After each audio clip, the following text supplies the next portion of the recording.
자, 여러분, 대한민국이 엘살바도르를 상대로 1대0 간신히 이겼습니다. 간신히 1대0 엘살바도르를요. 경기 끝나고 나서 팬들 반응이 진짜 극과 극이에요. 한쪽에서는 야 이겼잖아. 왜 난리야. 이기면 장땡 아니냐. 하고 반대쪽에서는 아니 피파 랭킹 한참 아래 팀 상대로 이렇게 힘드냐고 이게 진짜 심각한 거 아니야? 이러고 있거든요. 네, 둘 다 맞는 말입니다. 근데 솔직히 말할게요. 오늘 저는 좀 더 후자에 가깝습니다. 왜냐고요? 엘살바도르. 이번 경기 직전까지요. 최근 5경기에서 단 한 골. 단 한 골이에요. 무려 5연패. 5경기 내리진 팀이에요. 팬 커뮤니티에서는 이런 말도 나왔죠. 야, 최용만 씨 일반인이랑 붙은 거 아니야? 성인팀이 중학교팀 이겨놓고 좋아하네. 네, 뼈 맞습니다. 근데 잠깐요. 지난 경기 트리니다드 상대로는 분명히 희망이 있었잖아요. 기혁 선수라는 새로운 스토퍼 카드가 보였고 손흥민이 멀티골을 꽂으면서 살아나는 모습 보여줬고 황인범, 이재성 새로운 중원 조합도 실험해봤죠. 결과도 나왔고 자신감도 채웠고 경기력도 점점 올라온다 싶었는데 오늘은요? 솔직히 다릅니다. 이기긴 했어요. 근데 여러 가지 실험들을 시도했는데 솔직하게 이거 맞냐? 고 물어보면 고개가 갸우뚱해요. 그리고 결국 경기 막판에 어떻게 됐냐면요. 이강인 투입. 손흥민 넣어줘. 오영규 넣어줘. 다시 공격진 해줘. 그냥 우리가 제일 잘하는 선수들 다 몰아넣고 나서야 경기가 그나마 됐어요. 어떻게 보면 오늘 경기의 교훈은 딱 하나예요. 우리 이강인 없으면 월드컵에서 절대 안 된다. 이걸 다시 한번 증명한 것밖에 없다고요. 자, 그렇다면 오늘 경기에서 또다시 드러난 문제점은 과연 뭐였을까요? 그리고 그 와중에 우리가 얻은 수확은 진짜 없었던 걸까요? 그리고 체코전에서 우리가 내세워야 할 베스트 11은 어떻게 구성해야 할까요? 지금 바로 들어갑니다. 엘살바도르전 리뷰부터 대표팀에서 발생하고 있는 3가지 문제점, 그리고 체코전 베스트 11 예측까지 시작합니다. 오늘 경기에서 제가 가장 아쉬웠던 건 아무래도 중원 문제였어요. 상대가 강하게 압박을 들어올 때 우리의 탈압박 과정이 그냥 너무 버벅댔거든요. 이재성의 오프더블 움직임이라든가 황인범의 원터치 전개를 통해 압박을 풀어나간 장면들이 몇 차례 나오긴 했어요. 근데 솔직히 말해서 오늘 이재성과 황인범 2명의 조합은 완전히 실패했습니다. 특히 이재성이요. 수비형 미드필더도 아닌 선수가 빌드업 과정에서 지나치게 고립되는 장면이 너무 자주 나왔어요. 상대가 5-3으로 전방 압박 들어올 때 중원에 3명 앞선에 2명, 5명이 동시에 쏟아지는 거거든요. 그때 이재성, 황인범이 거기서 풀어낼 방법이 전혀 안 보였어요. 그리고 홍보감독 역시 여기서 풀어낼 장치를 딱히 부여하지 않았고요. 그러니까 경기 내내 이 장면이 반복됐죠. 계속 압박당하고 볼 빼앗기고 또 압박당하고 또 빼앗기고. 그래서 계속 드는 의문이 있어요. 이럴 거면 황인범, 이재성을 병렬로 중앙에 세우는 게 과연 의미가 있냐고요. 아, 그러면 황인범이 내려와서 폭 만들고 후방 빌드업 하면 되는 거 아니에요? 이렇게 말할 수 있죠. 근데 그것도 한계가 있어요. 황인범은 결국 전진성을 가진 미드필더예요. 계속 후방으로 내려가서 압박을 받아주기 시작하면 황인범이 가진 가장 큰 강점, 즉 전진 패스와 경기 조율 능력이 제대로 안 살아나거든요.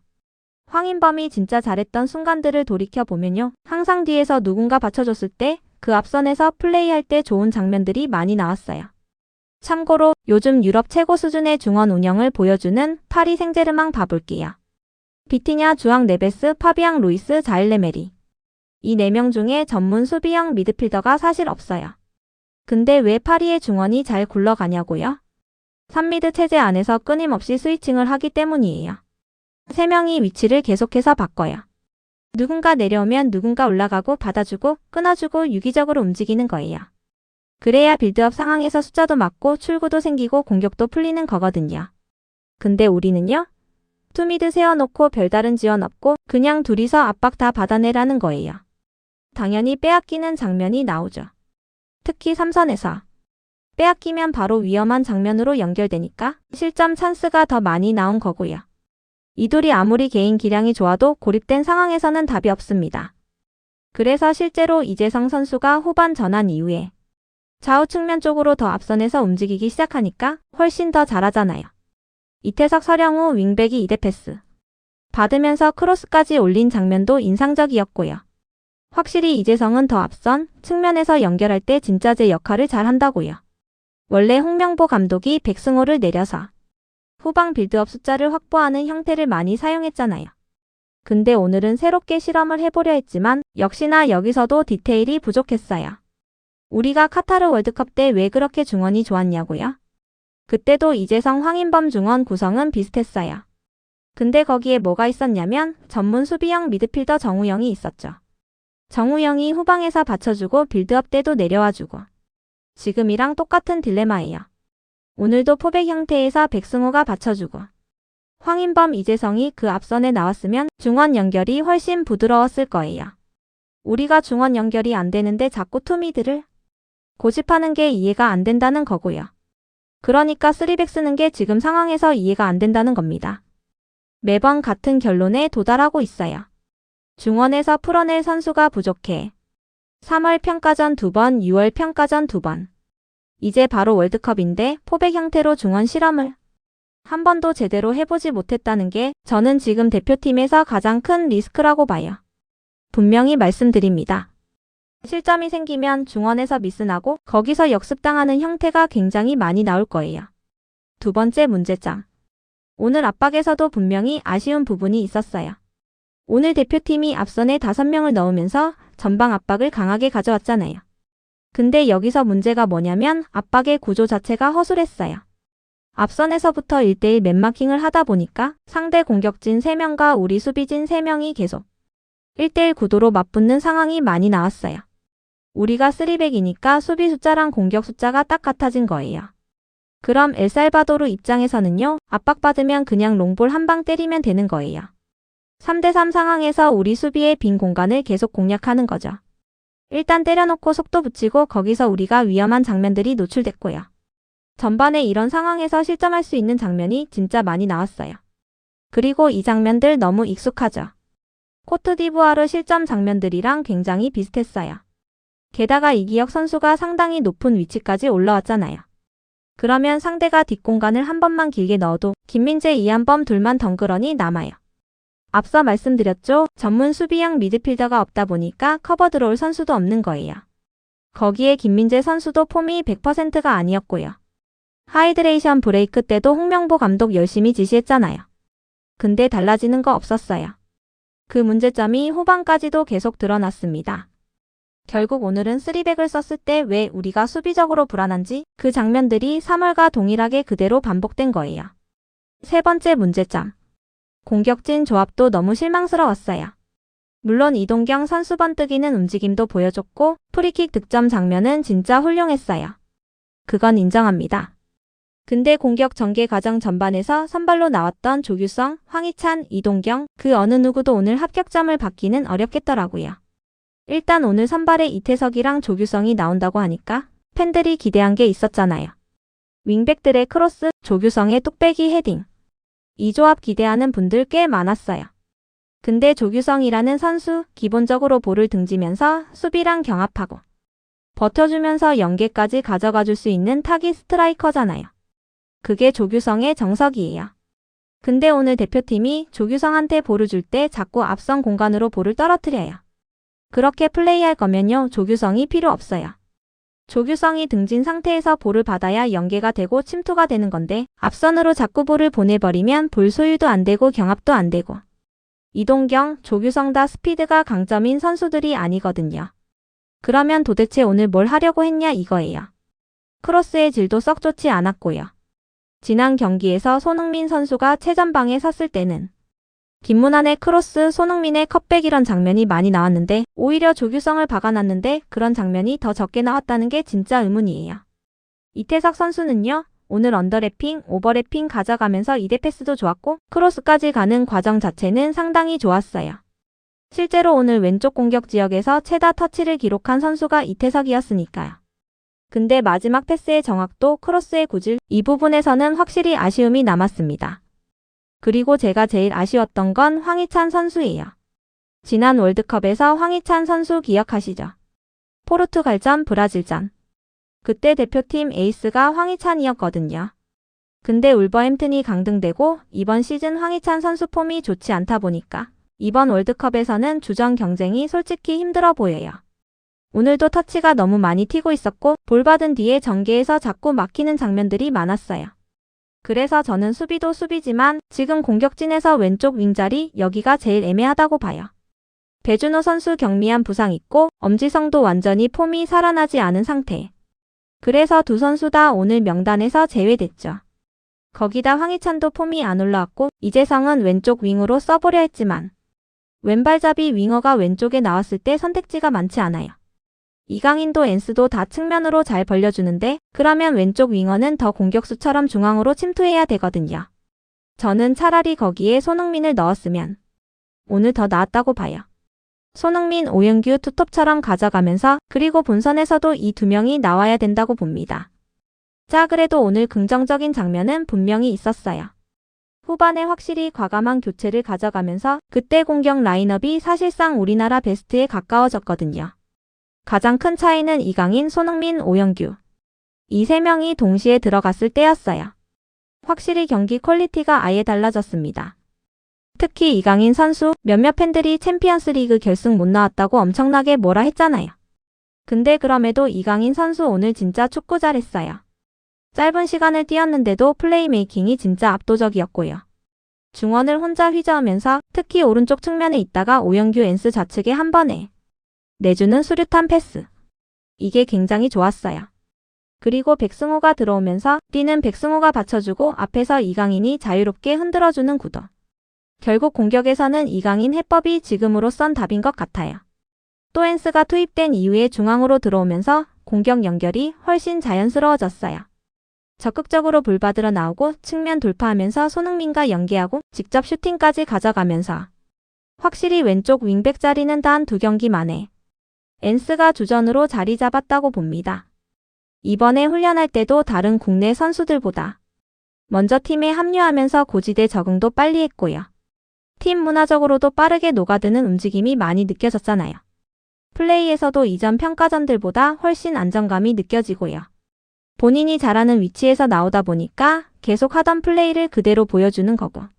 오늘 경기에서는 훨씬 더 융합이 잘 되는 모습이었습니다. 마이너스. 자, 이제 평가전은 끝났습니다. 그러면 체코전 베스트 11은 어떻게 나와야 할까요? 지금부터 제 예측 들어갑니다. 골키퍼는 아무래도 김승규 선수가 가장 유력합니다. 발밑이 가장 안정적이고 선방도 준수하고 현재 폼을 보더라도 조현우 키퍼보다 지금 시점에서는 낫다고 평가받고 있어요. 이제 중요한 센터백 3명이에요. 왼쪽에 이기혁, 중앙에 김민재, 우측 스토퍼에 이한범 이렇게 나올 거라고 봐요. 물론 박진섭이 들어가면서 김민재를 오른쪽 스토퍼로 옮기는 방법도 있어요. 근데 최근 평가전에서 계속 이한범이 나왔고 이기혁 선수도 왼쪽 스토퍼로 나왔을 때 좌우 밸런스가 가장 잘 맞았으니까 저는 홍 감독이 이 3명을 선택하는 게 베스트라고 봅니다. 3백 상황에서 수비형 미드필더가 한 명 내려오면 포백처럼 만들면서 빌드업을 가져가는데요. 그 상황에서 지금 김태현보다는 이기혁 선수가 훨씬 앞서 있어요. 빌드업 패스도 그렇고 대표팀 경력이 많지 않은데도 플레이가 굉장히 안정적이에요. 아, 이기혁 수비력에 물음표 있지 않냐고요? 들어보세요. 이기혁 선수 리그에서 볼 경합 성공률 1위고요. 인터셉트, 태클 등 수비 지표도 상위 5% 안에 들어요. 그리고 무엇보다 홍명보 감독이 현재 폼을 가장 중요하게 생각하잖아요. 그렇게 봤을 때 이기혁이 여기서 가장 딱 맞습니다. 상대가 체코이다 보니까 기동력 측면에서도 이기혁이 훨씬 대응이 잘 될 거고요. 오른쪽 이한범도 필수적이에요. 최근 평가전들에서 불안한 모습이 많이 사라졌고 태클, 타클, 안정적인 빌드업, 전체적으로 지금 뛰어난 센터백의 모습을 많이 보여주고 있습니다. 서울 시절에 오스마르가 직접 말했잖아요. 이한범 때문에 내가 보호받고 있다고. 이한범의 조율 능력, 리딩, 빌드업을 그렇게 높이 평가했는데 대표팀에서도 지금 그 안정감이 많이 느껴지고 있어요. 중앙 4명은 엔스, 황인범, 백승호, 서령우. 저는 이렇게 나와야 된다고 봐요. 중원은 결국 황인범과 백승호가 지금으로선 베스트예요. 오늘 이재성 실험했지만 이재성, 황인범만 놔뒀을 때 마땅한 대책이 없어요. 새로운 세트를 새로 짤 시간도 없고 그걸 지금 대표팀에서 기대하는 건 너무 무리예요.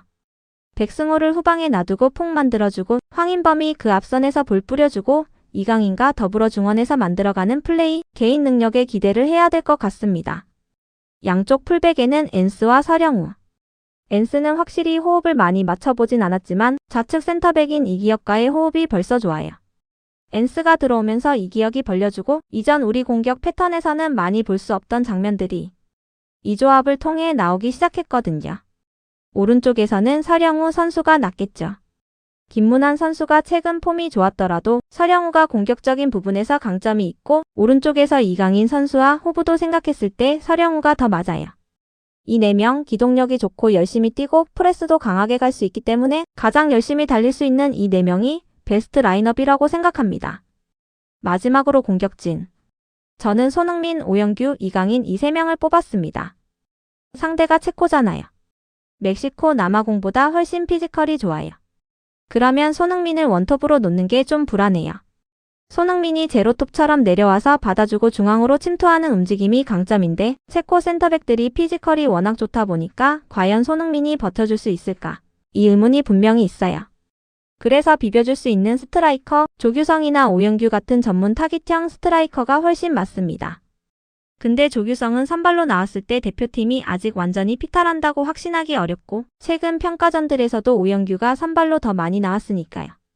최근 폼도 가장 좋고 자신감도 있는 오영규가 선발로 나올 가능성이 있다고 봅니다. 자, 그리고 체코 수비진은 피지컬이 좋은 대신 좀 둔한 경향이 있거든요. 여기서 이강인이 플레이메이킹 해주면서 패스를 딱 찔러주면 손흥민도 오영규도 둘 다 뒷공간 침투에 능하니까 이강인 중앙에 두고 손흥민과 오영규가 하프 스페이스를 노리는 움직임. 이게 제일 날카로운 공격이 될 수 있어요. 결국 우리는 체코전에서 스피드를 활용한 공격을 살려야 돼요. 그리고 그렇게 했을 때 오영규, 손흥민, 이강인. 이 셋이 득점 만들 가능성이 가장 높습니다. 분명 좋은 장면들도 많이 나왔어요. 후반으로 갈수록 경기력도 좋아졌고요. 근데 결과만 놓고 봅시다. 오영규, 손흥민, 이강인 이 3명이 다 들어갔을 때 폼은 좋아 보였지만 이들이 만들어낸 득점은 결국 없었어요. 그리고 전반전 경기력은요. 체코, 멕시코 같은 강팀들을 상대로 했으면 한두 골은 충분히 실점하고도 남을 상황들이 진짜 많이 나왔었거든요. 결국 문제는 이겁니다. 지금 주전 베스트 11이 딱 나오지 않으면 서브와 주전의 경기력 편차가 너무 커요. 그게 3월의 코트디부아르전, 오늘 엘살바도르전에서 동일하게 드러났잖아요. 이긴 건 좋아요. 진짜 좋아요. 근데 지금 경기력에서는 체코를 이기기가 쉽지 않을 수 있습니다. 그리고 이 얘기는 해야 될 것 같아요. 우리는 이강인이 뿌려주고 손흥민이 마무리해줘야 이길 수 있어요. 월드컵에서도 똑같이 적용되는 말이에요. 손흥민이 안 터지면 오영규, 조규성만으로 솔직히 득점 기대하기가 힘들다고요. 냉정하게 오늘 경기에서 손흥민 선수 좀 아쉬웠던 게 맞았고 그러다 보니까 오늘 경기는 우려점을 더 많이 남긴 경기인 것 같아요. 선수들끼리 약속된 세부 플레이는 거의 안 나오고 손흥민, 황인범, 이재성 같은 기술력 있는 선수들의 개인 능력에만 의존해서 경기를 풀어가야 하니까 경기마다 경기력 편차도 너무 큰 거예요. 이제 월드컵 일주일 남았습니다. 평가전은 이제 없어요. 과연 우리 대표팀 체코전 승리할 수 있을까요? 여러분의 의견을 댓글로 남겨주세요. 구독이랑 좋아요, 알림까지 꼭 부탁드리고요. 이제 본격적으로 대표팀 프리뷰들로 돌아오도록 하겠습니다. 그럼 안녕히 계세요.